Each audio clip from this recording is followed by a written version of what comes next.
because they were deemed high-risk contacts with quarterback Jeff Driscoll, who tested positive for COVID-19. And after Santa Clara County banned contact sports for the next 3 weeks, the Niners will play their next 2 home games in Glendale, Arizona, the home of the Cardinals. It all begins next Monday night when the 49ers play the Bills here on ESPN. Here is head coach Kyle Shanahan today. I do believe we have a really good setup there to make the best of it, and that's where we'll play our games too. So I know the longer you're away, eventually the setup is the least important thing. I want to keep our guys right, and not just our players and coaches, but it's not just players and coaches. This is a business. There's lots of people involved. So I know eventually people will want to come back. So if we can figure that out, we'll be very for it. The Niners will have plenty of time to get comfy in their new digs in Glendale. Not only will they play their next 2 games as a home team in Arizona, they'll also take on the Cardinals as a road team there in Week 16. And then their final chance to hold a regular season home game in Santa Clara, that'll come Week 17 against the Seahawks. Sage, it was in prime time for all to see. Not so special, yeah. The days. Carson Wentz continued his struggles against the Seahawks and an Eagles offense that failed to protect him and failed to generate any sustained success with Doug Pederson's play calling. It's the perfect storm of bad as the Eagles dropped to 3-7-1 with Benny calling for sweeping changes less than 3 years after Doug Pederson led Philly to their first ever Super Bowl. Have you received assurances that you'll be able to see through this season as head coach? I haven't been reassured one way or the other, no.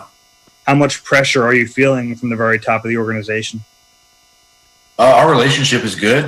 We have we communicate, a lot throughout the week. Listen, some of these questions might be for Mr. Lurie, obviously, but look, my job is to prepare the team and get ready for Green Bay. For all things Philly, Sal Paolantonio joining us now with much more. And Sal, what can you tell us regarding the status of Doug Pederson's job security right now? Kevin, I want you to push the rewind button. Remember when you and I were hosting the Eagles Super Bowl championship parade on the foot of the Art Museum steps, and we looked out at a sea of tens of thousands of people, and I said, Kevin, can you believe it? And you said to me live on SportsCenter, you said, Sal, pinch me. I think I'm dreaming. Yes. And I think a lot of people are still in that dream, and there's a lot of equity still built up over those 3 years, including within the organization.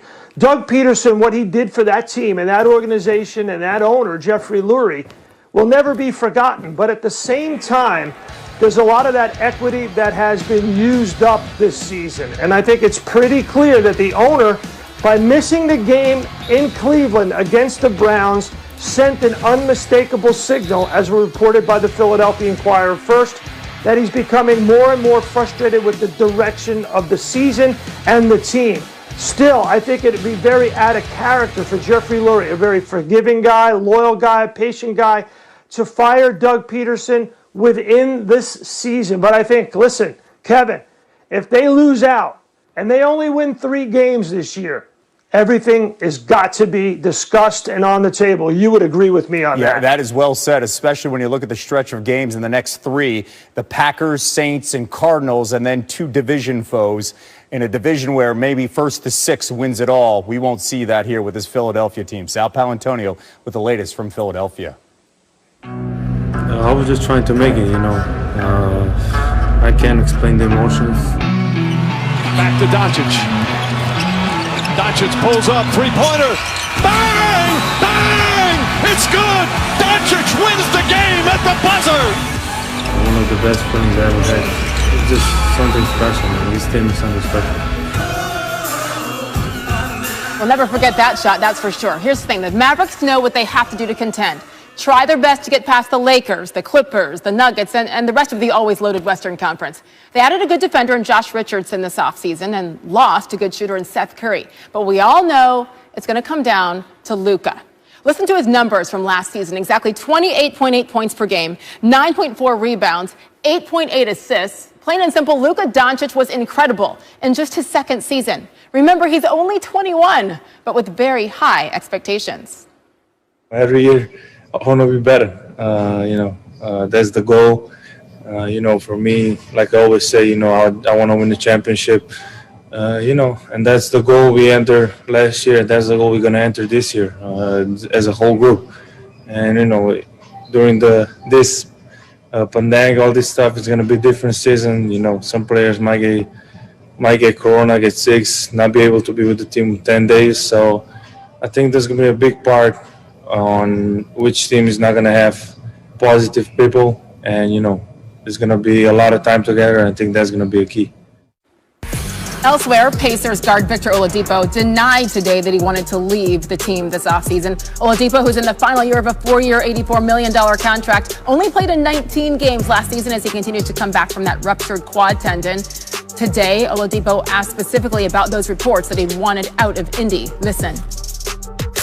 Growing up, I was always taught not to engage in nonsense. So I never ever came out and said that I didn't want to play for the Pacers or be in this organization. I can't control what they say, what they write, what they do. I'm just focused on me and improving, focus on my team, and being my best version of myself.